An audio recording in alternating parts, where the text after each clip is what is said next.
ভিন্ন ধর্মাবলম্বী আমাদের হিন্দু ভাইদের বোনদের আমরা বলতে চাই, আমরা আপনাদের মন্দির পাহারা দিয়েছিলাম সংকটকালে। আপনারা এই কথা কেন স্বীকার করছেন?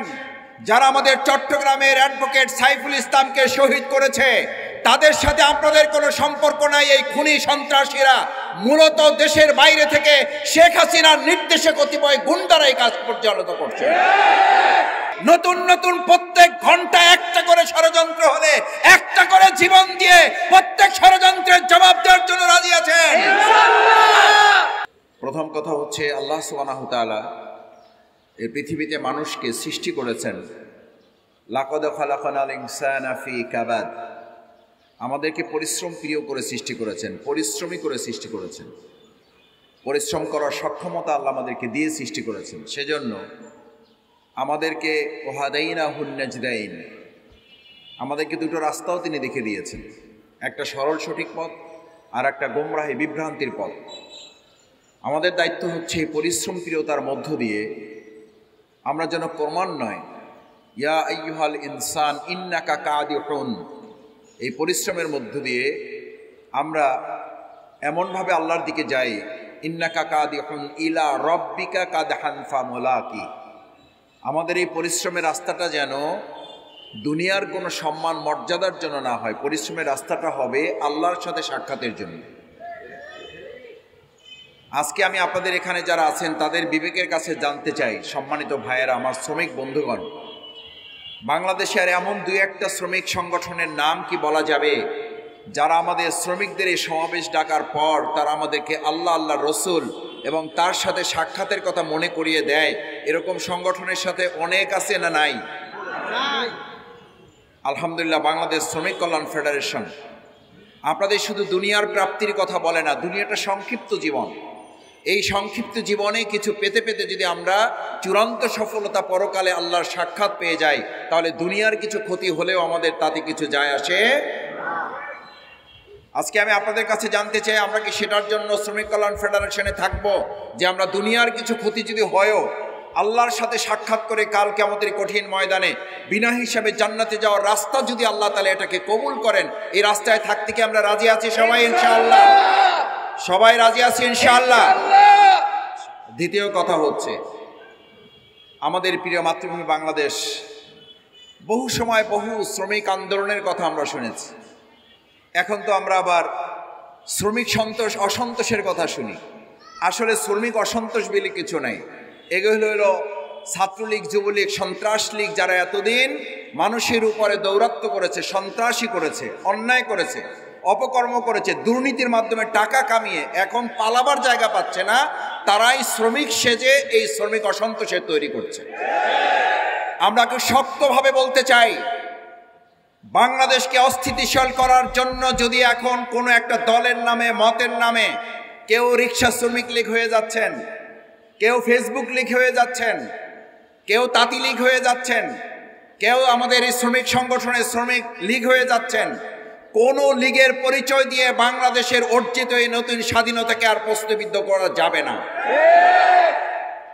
আমরা ভিন্ন ধর্মাবলম্বী আমাদের হিন্দু ভাইদের বোনদের আমরা বলতে চাই, আমরা আপনাদের মন্দির পাহারা দিয়েছিলাম সংকটকালে। আপনারা এই কথা কেন স্বীকার করছেন?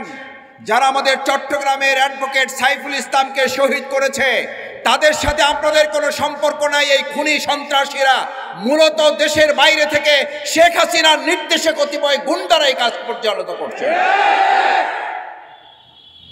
আমাদের একটা কথা গ্রামে মাঝে মধ্যেই বলা হয়ে থাকে যে আমরা যখন কোনো কাজ সম্পন্ন করি, আমাদের উপরে পাথার উপরে জগদ্দল পাথর সরাইছি, কিন্তু পাথরের পরে এখন কিছু বালি, রড, সুরকি এগুলো রয়ে গেছে। আরে ভাই, তোমাদের পাথর কি আমরা মোকাবেলা করেছি? আমাদের শহীদ শ্রমিক নেতৃবৃন্দরা, তোমাদের এই সব ইট বালি পাথর আমাদেরকে আর কিছুই করতে পারবে না ইনশাআল্লাহ। আমি শ্রমিক ভাই বোনদের কাছে, এখানে বন্ধুরা যারা আছেন, আমাদের সুধীমণ্ডলী অত্র এলাকায় যারা আছেন, আমি দ্ব্যর্থহীন কণ্ঠে কথা বলি, আজকে বাংলাদেশে যত সংস্কার হচ্ছে, বাংলাদেশে যত আন্দোলন হচ্ছে, সমস্ত আন্দোলনের একটাই মুক্ত পথ হচ্ছে, যতদিন ইসলাম প্রতিষ্ঠিত না হবে ততদিন পর্যন্ত শ্রমিকদের মূল অধিকার কেউ প্রতিষ্ঠিত করতে পারবে না। কারণ প্রিয়নবী মুহাম্মদ রাসূলুল্লাহ সাল্লাল্লাহু আলাইহি সাল্লাম বলতেন, আমি হচ্ছি শ্রমিকদের বন্ধু। আজকে শ্রমিকদের বন্ধু সেজে যারা আসছেন, মূলত তারা শ্রমিকদের অধিকার লুণ্ঠন করেছেন। শ্রমিক বন্ধুত্বের কথা যারা বলেন, মূলত শ্রমিকদের অধিকার তারা লাঞ্ছিত করেছেন। আমাদের শ্রমিকদের বুকে তারা গুলি চালিয়েছিলেন, আমাদের শ্রমিকদের রক্ত তারা চুষে খেয়েছেন, আমাদের শ্রমিকদের অর্জিত টাকা ব্যাংক থেকে তারা লুট করেছেন, আমাদের শ্রমিকদের টাকা শেয়ার বাজারে ছিল সেখান থেকে আপনারা ডাকাতি করেছেন। আমাদের এই শ্রমিক বন্ধুদের অর্জিত এই বাংলাদেশকে আর কাউকে ছিনিমিনি খেলতে দেওয়া হবে না।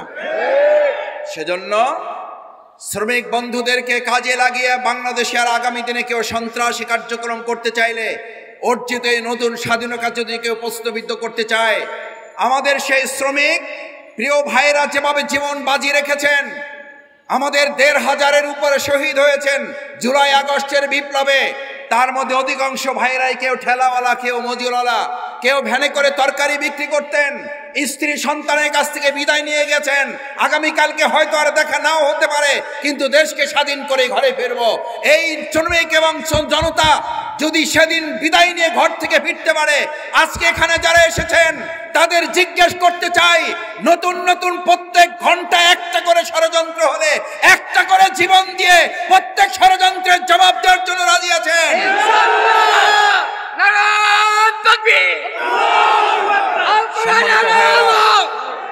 আজ আমাদের শ্রমিকদের সবচেয়ে বড় কষ্টের জায়গাটা কি? আমাদের শ্রমিকদের সবচেয়ে বড় কষ্টের জায়গাটা, তারা তাদের শ্রমিক অনুযায়ী মজুরি পায় না। কেন পায় না? দুর্নীতিপরায়ণ একটা রাষ্ট্রে কখনো শ্রমিকদের প্রকৃত অধিকার আসতে পারে না। বাংলাদেশ শ্রমিক কল্যাণ ফেডারেশন প্রথমে এই কথা ঘোষণা করতে চায়, আমরা সৎ, যোগ্য, দক্ষ লোক দিয়ে আল্লাহর আইনের ভিত্তিতে দেশ পরিচালিত হবে। আল্লাহর আইনের ভিত্তিতে যে দেশ পরিচালিত হবে, সৎ, যোগ্য, দক্ষ লোক দিয়ে যে দেশ পরিচালিত হবে, সেই দেশে শ্রমিক এবং মালিকের কোনো সংঘর্ষ থাকতে পারে না।